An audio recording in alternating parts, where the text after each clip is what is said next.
recognise nature as a human right, access to nature as a human right. And where there are barriers to that access, we set to and we fix them. We must role model gender equality and social equality. We must insist on accessibility to nature for people with differing abilities. And we must devise and support schemes for social inclusion. And there are suggestions for several of those in the manifesto as well. Just wanting equality isn't enough. It's going to require effort. But it will be so worthwhile. We need all those voices. A problem shared is a problem, if not halved, then at least a smaller problem.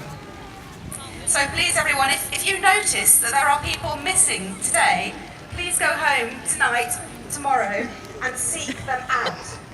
And offer them your hand. Get them on board for nature's sake and for all our sakes. Because we, the people, we Homo sapiens of planet Earth, we are a team. And it's about time we started acting like it. So have a wonderful day, everybody. Thank you so much for coming and for listening. Thank you, Amy. Some of those differences aren't visible. There was a young man, Fraser, who was speaking earlier. He was talking about a difference. He and I were born into the same club, inadvertently born into the same club, where we're just neurologically a bit different. So you have to sometimes look for these things and recognise that the opportunities to help aren't always obvious, that sometimes they can be very simple.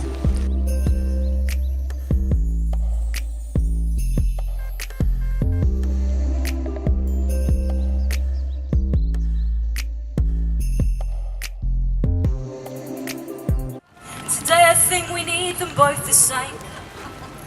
For everyone who's scared of what they see, every time they turn on their TV, for everyone who's listening to me, for every single kid I used to be. The wall, we'll build a ladder, they're falling leaves, dead from the branch. And I'll see how much a snowflake matters when we become an avalanche. You build a wall, we'll just get higher. You don't learn to fight from privilege. Hide in the dark, we'll light a fire. You build a wall, we'll build a bridge. You build a wall, we'll build a bridge. Can you do that, Hyde Park? You build a wall, we'll build a bridge. You build a wall, we'll build a bridge. You build a wall, we'll build a bridge.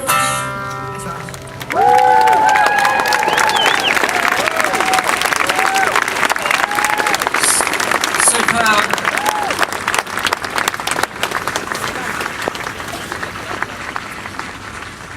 Very sadly, we're a man down. Earlier this month, Johnny Kingdon was tragically killed. He was an unlikely TV presenter. He'd been a quarryman, a poacher. He was gravedigger for 50 years. But he was also very passionate about the wildlife of the West Country, his beloved Exmoor. And his capacity to communicate that as a TV presenter was profound. And he'd influenced a lot of people, some of them here today, and he's upside down.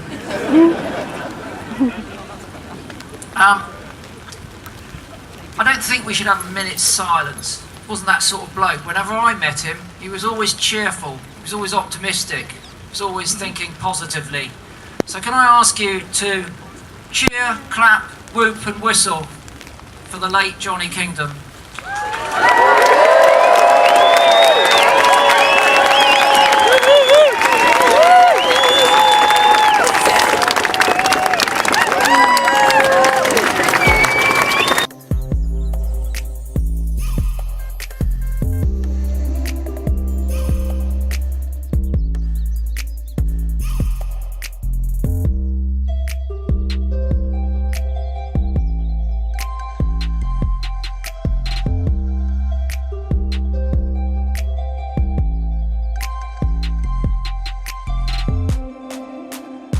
Enormous respect for him. So let's welcome Derek Cow onto the stage.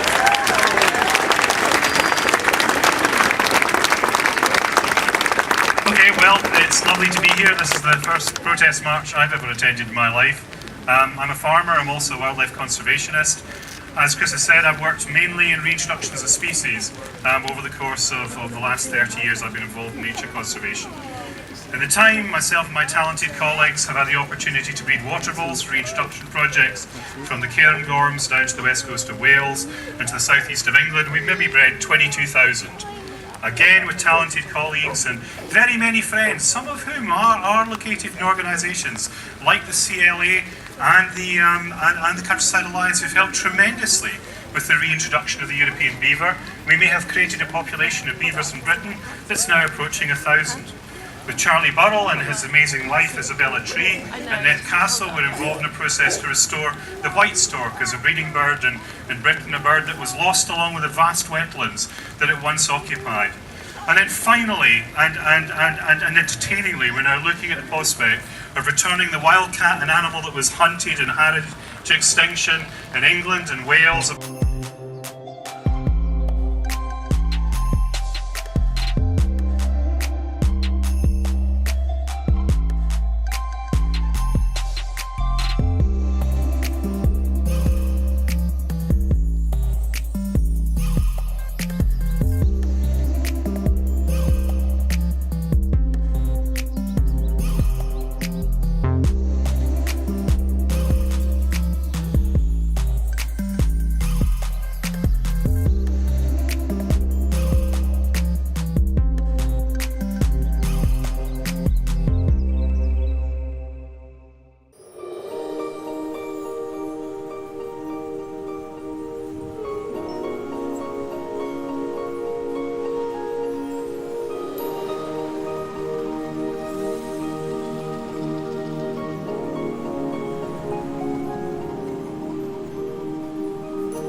services.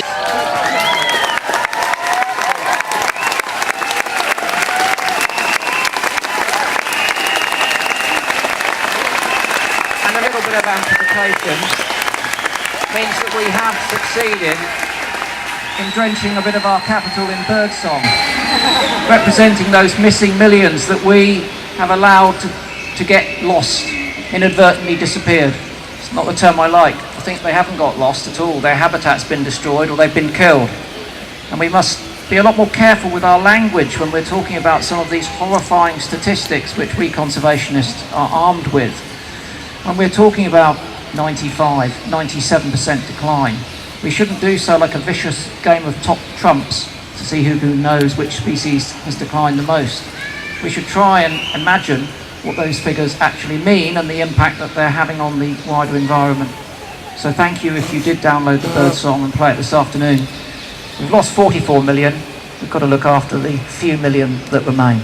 Now, when we were back in Hyde Park, unfortunately we were running out of time, and because of the need to close the roads, we had to leave the podium a little early. But therefore we missed some of our ministers. But I'd like to catch up now, as we have an opportunity whilst the stragglers are still straggling. There's a lot of straggling going on this afternoon. Straggle. Can you put your hands together for our Minister of Marine Conservation, Mr. Mark Carradine?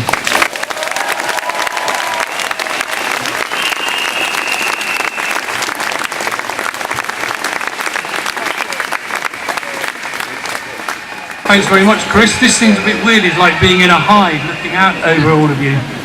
Well, one thing we didn't really have time to talk about while we're in Hyde Park was marine conservation, which is a huge passion of mine, and I know lots of yours. And yet our seas cover twice the area of the land. And we're incredibly lucky in having some amazing diversity of marine wildlife in the UK. We actually are home to some of the most important seabird colonies anywhere in the world. We have something like 8 million puffins and gannets and shearwaters and all sorts of other seabirds breeding around our coast. And you've got minke whales and killer whales and bottlenose dolphins and harbour porpoises and all these amazing whales and dolphins that are often seen in UK waters. And of course, not to mention everything from otters to seals and from basking sharks to white-tailed eagles. But of course, we're not looking after them. We're making a shockingly bad job of looking after all our marine wildlife. We are ignoring scientific advice. We are putting short-term profits ahead of long-term protection. And we're actually kowtowing to the fishing lobby, which is of course notorious for its disastrous mismanagement of fish stocks all over the world. We're basically taking out far too many fish and far too many shellfish. And while all that's going on, we're using the sea as a dumping ground for an astonishing amount of plastic waste and all sorts of other pollutants. And then the wildlife has to cope with global warming. The seas are getting warmer, and that means there's less food for them to eat. The good news is that there's a lot we can do about it. And what we do is not rocket science. We can see the impact it's having. You know, a lot of our seabird populations are showing a catastrophic decline, some by up to 97% in the last 10 or 15 years. And thousands of whales and dolphins and porpoises are being drowned in fishing nets all around the country. But we can solve the problem. What we have to do, basically, to make it really simple, we have to come pretty much as near as, damn it, a plastic-free society.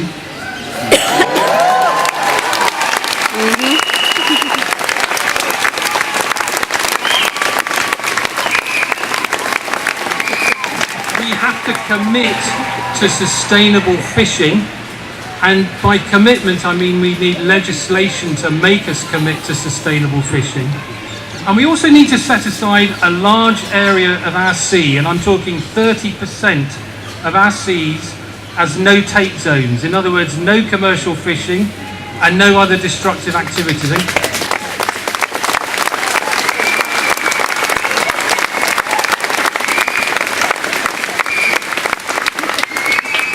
We need 30%. Do you know how much we have set aside with that amount of protection? 0.001%. It's absolutely outrageous. So out of more than 500,000 square kilometres of sea around the coast of Britain, we are properly protecting just under 8 square kilometres. It's completely outrageous. We need 30%. And we can do that. And if we do that, just those few things, we can actually bring the seas back to full health again. And that means that we can have a prosperous future for the fishing industry. But more than that, we can actually provide a safe home for all those amazing seabirds and whales and seals and sea eagles that we are so lucky to have in this country. And I'll just say one last thing, is that now is a very good opportunity, because as we leave the EU, the government is reviewing the entire fisheries policy for the UK. And this is our chance to actually make a difference. So what I suggest, if you want to help, I'm sure you will want to help with this marine conservation, read what we've said in the manifesto and get some ideas, write to your MP and persuade your MP to get this legislation right. And if we can do those few things, then we can make a huge difference. So thank you very much.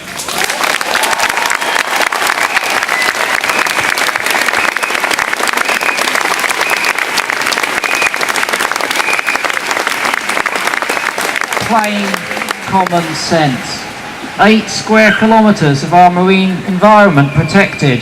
Come on. We can do better than that, can't we? Yeah. We're going to do better. The question is how? How do we do better? Well, one man who might be able to tell us is Mr. Mark Avery. Mark Avery is one of the foremost conservationists in the UK. He writes a brilliant blog. And I have to say that throughout the course of my life, I've been extremely fortunate to have a number of highly influential and important mentors. I started when I was at school and through college and university, and also after that when I struggled with various things. Mark Avery is undoubtedly my mentor. He's my guru, my go-to. And throughout the course of the summer, I badgered his phone at unspeakable hours of the night, saying, what do you think about this? What do you think about that? Put your hands together for one of Britain's most important conservationists, Mr. Mark Avery.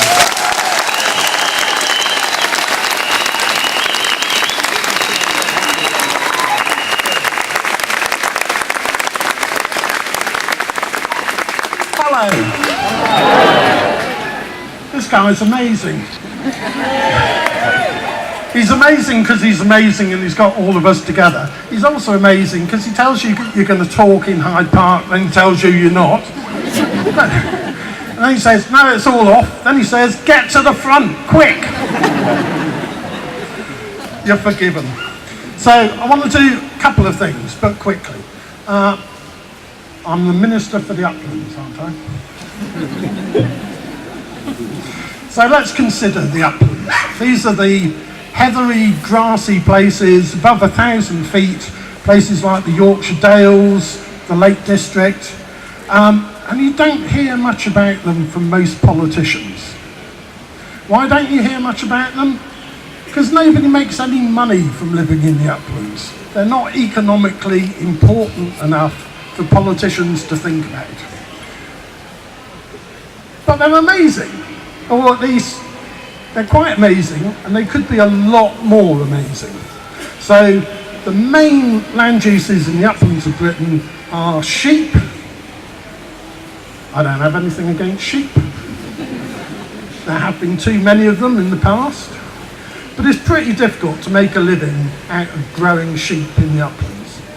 Conifer plantations and shooting grouse. Well, shooting grouse is just a bizarre hobby that's no use to anyone.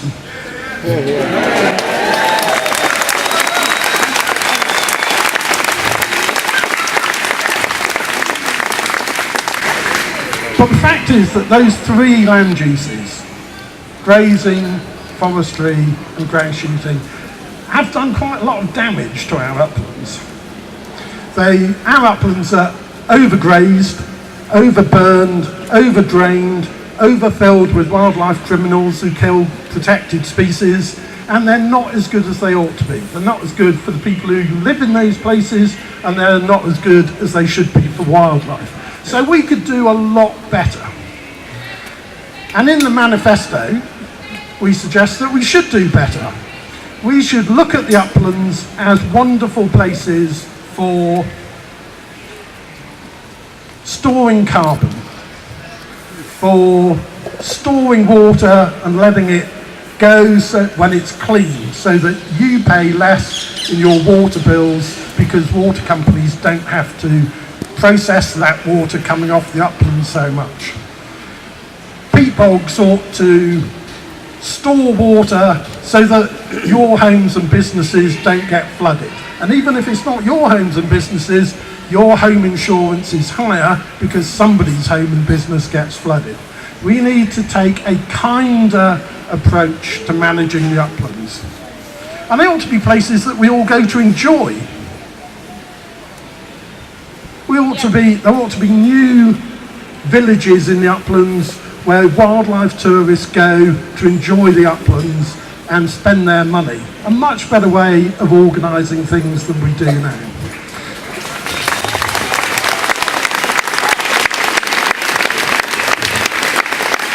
And there are lots of ways we could do that. There are all sorts of ways we could do that.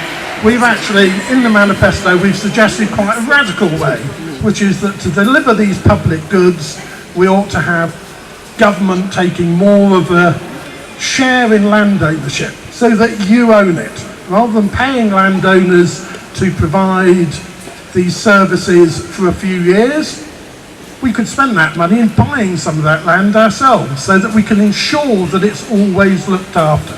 That is quite radical.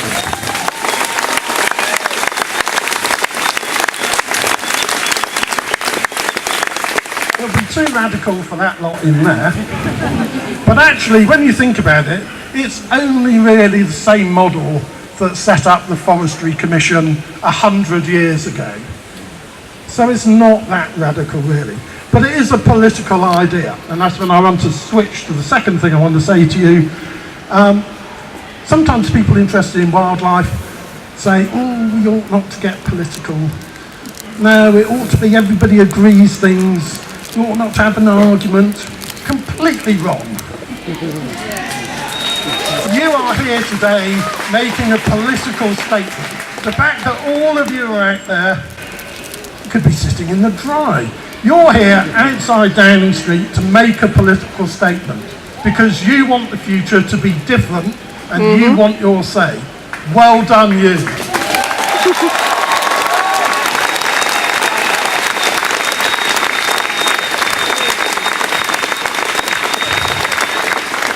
So there's one more political thing I'd like you to do at the end of the day. I'd like you to write to your MP. You can write to your MP and ask them, were they here with you today? And I've seen two MPs here today. There might be more, but they were wonderful. They were Caroline Lucas from Brighton.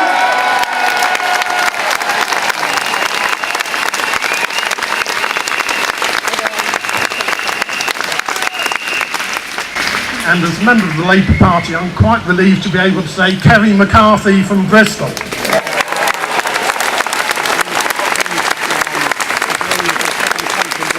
But you write to your MP. I'm going to write to my MP. Ask them whether they were here today. Probably not. Ask them whether they've read the Wildlife Manifesto. Probably not yet, but your letter will make sure that somebody in their office does. Ask them what they think of the Wildlife Manifesto and how they're going to implement it. Those are all questions. And then just tell them there might be a general election next year and the answer to my letter might well influence how I vote, and that will get their attention. Do that? Will you do that? Yeah. And our job is done. Thank you very much. Why would you be here? Brilliant, as ever. Still straggling, so there's time for another one of our ministers. Minister of the Urban Environment. It's not just about asking politicians to do things, it's about us doing them themselves. We've got homes and gardens, we can adapt them. Put your hands together for Kate Bradbury as our Minister for the Urban Environment.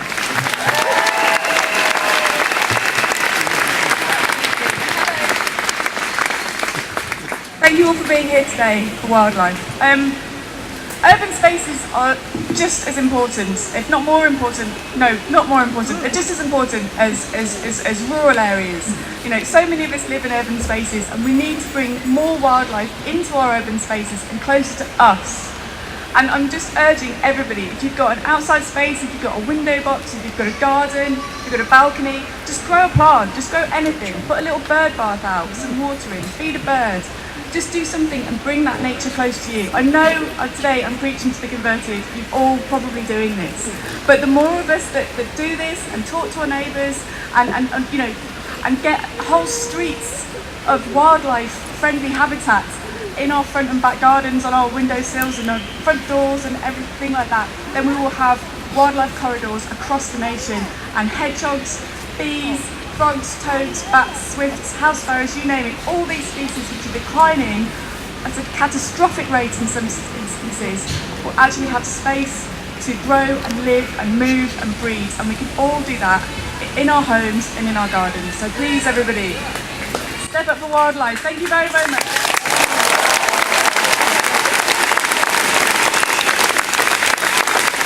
Good pointing the finger, you don't do it yourself. I can't think of a better way to end the speeches today than to pass the microphone to the next gentleman. He is an inspiration to many of us. He's a true leader when it comes to exercising a voice for conservation. He writes the truth, he writes it frankly and pertinently. He is the one and the only, the brilliant, and I stress the word brilliant, Mr. George Monbiot.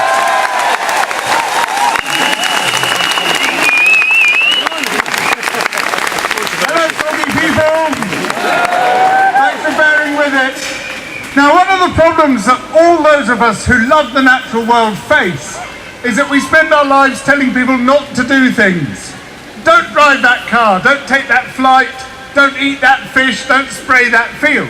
And of course we have to do this because we have to live within the constraints of the living planet. And if we live as if there is no tomorrow, there will be no tomorrow. But at the same time, we have to offer something in return, and that something in return is a positive vision. All too often, the environmentalist call sounds like, follow us, and the world will be slightly less crap than it would otherwise have been. And we need better than that. We need follow us to a much better world than we have at the moment. We need a positive environmentalism alongside the constraints.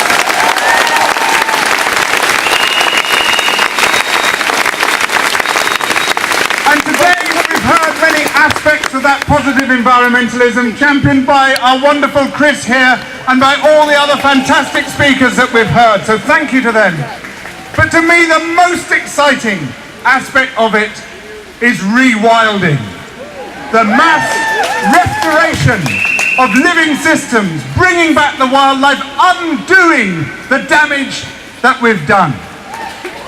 And for me this vision means looking first to the uplands, the vast unfertile areas where it just doesn't make any sense to be bashing and bashing the land to produce a tiny amount of meat.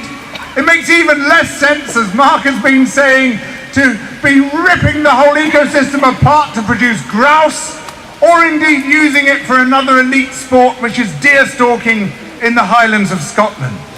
These are our potential wildlife refuges, these wonderful uplands which could be and should be teeming with wildlife. Let the trees come back.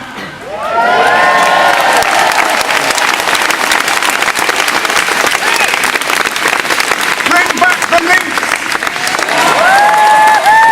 Bring back the wild boar. Allow the wildcats and the pine martins and the capercaillies, the goshawks to return. Let's see the golden eagles soar over all our hills once more. Rewild the rivers. Let our rivers run free. Let them braid and meander and form islands and pools and riffle sections where they've been dredged and canalised and turned into little more than concrete drains. Let those rivers rivers become not just magnificent refuges for wildlife, but also, by allowing them to go wild again, hold back the waters that would otherwise flood our towns. Let them be the corridors down which the otters and the kingfishers and the other magnificent creatures can move so they can come into the cities, reconnecting us with nature, reconnecting cities with countryside. Bring back the beavers, our great ecosystem engineers, which create habitats for so many other species. At sea, let us declare vast areas closed to commercial fishing, closed to dredging, closed to oil drilling, closed to other forms of extraction, where once more fish and cold water corals and crustaceans and shellfish can breed and grow to enormous sizes. It will bounce back at extraordinary speed. And when that happens, the sharks will come back. The whales will come back. The dolphins will come back. Bluefin tuna will once more storm our coasts in enormous shoals as they did just 50 years ago.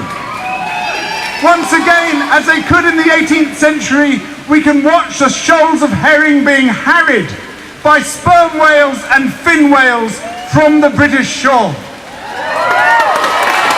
This, my friends, is our positive vision, a positive environmentalism, a better world than we have today, a world which is within reach, which we, starting today, can make happen. We can restore our marvels, we can bring back our wonderful ecosystems, we can replace our silent spring with a raucous summer.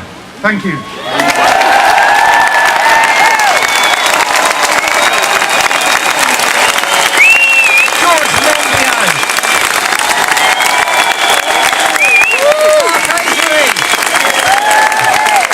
The ministers have done us all proud. But most of all, I think this afternoon, you've done us proud. You've come from all corners of the UK.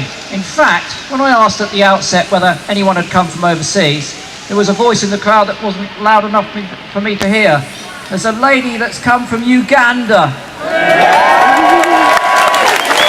Another lady who's come from Jersey, which is technically overseas, but still part of the UK. You've put in the effort, you've spent the money, you've given up your day, you've stood in the rain, you've listened, hopefully you've learned, you've got a copy of the manifesto. Let's go away and make this work.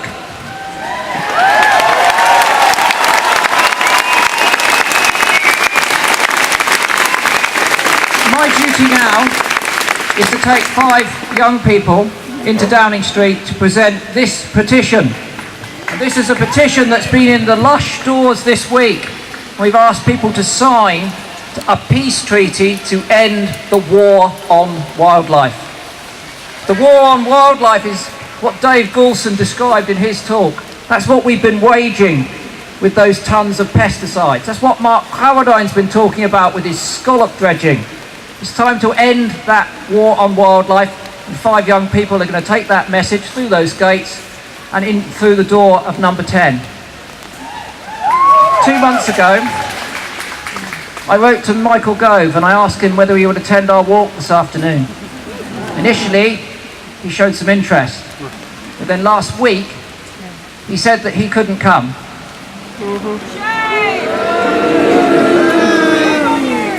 Hold on, he might have a perfectly valid reason.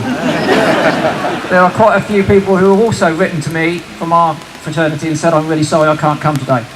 Michael Gove is the man in place at the moment who we have to go to ask to do things. And as George has just said, we've got to go there with positivity. We've got to go there with good science so that he can make informed decisions. And on that account, we must lobby him peacefully and democratically.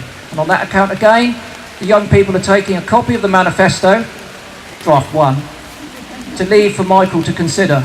And let's hope that he comes back having read that and acts upon some of the minister's proposals. That would be truly fantastic.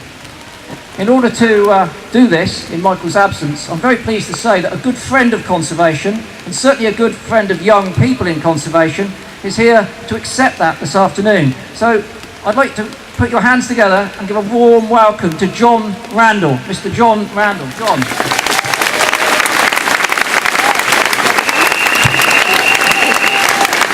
Thank you very much indeed. It's pouring with rain now, so the last thing you want is another speech. I just wanted to thank Chris, and as everybody else has said, it's principally you. When I was a 5 or 6 year old boy, I couldn't have dreamt that I would be part of something like this, which means so much to me. I'm now in a position where I can't necessarily change things, but I can speak to people who can, because I work across the road there in number 10. So I'm going to take this down. We're going to have the petition in there and the manifesto, draft 1, and then I'm going to have a chat with some of these young people to get their views. But thank you all for coming. I think this is the first one. I hope this is going to be an annual event. I feel sorry for those who have to organise it. And a final word, apart from what we care about, I would like to thank the police and everybody who's done this so well.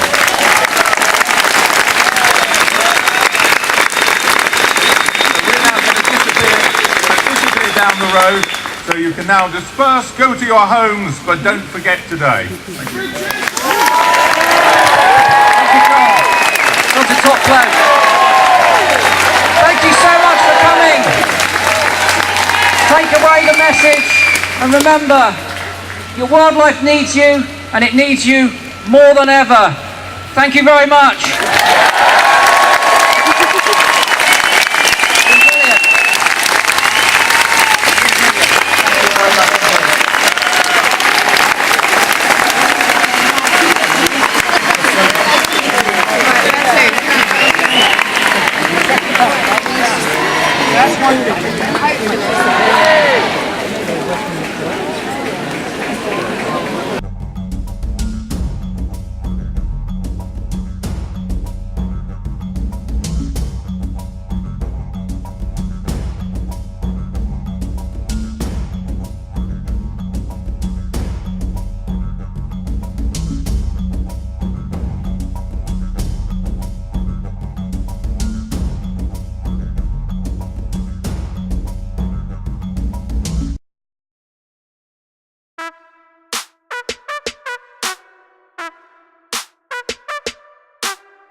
Hey guys, well, I had an eventful day today.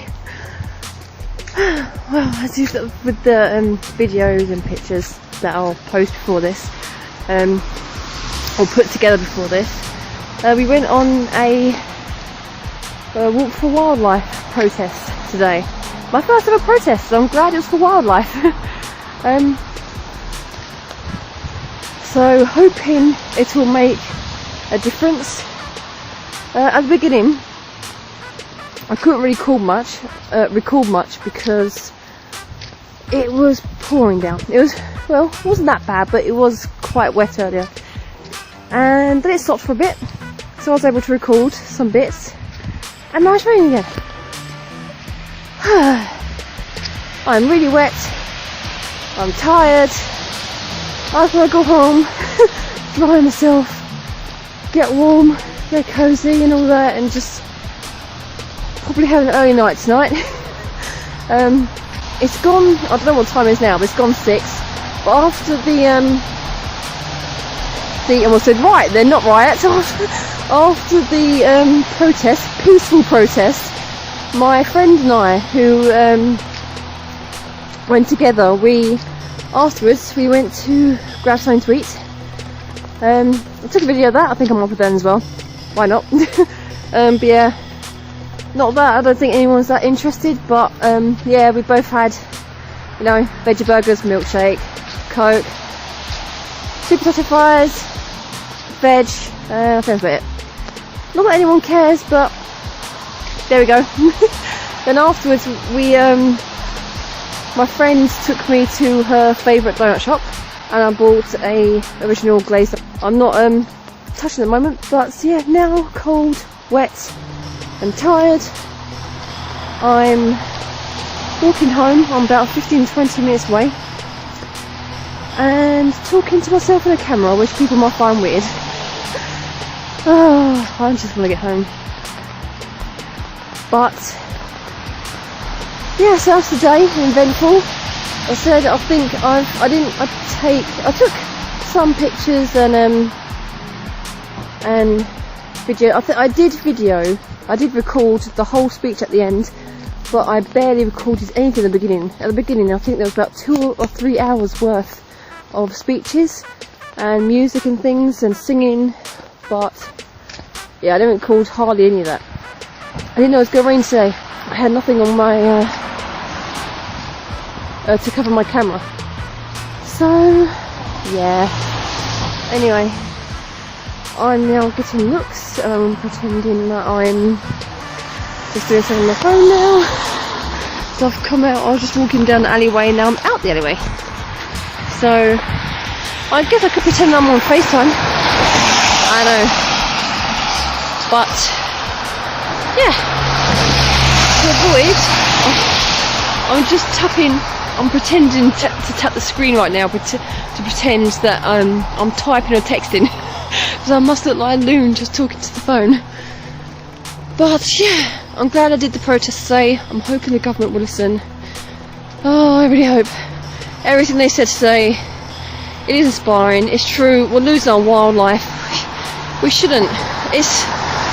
Anyone who knows me knows how passionate I am about animals, wildlife and everything else, and they should have rights as well, and a lot of people don't believe that or don't care.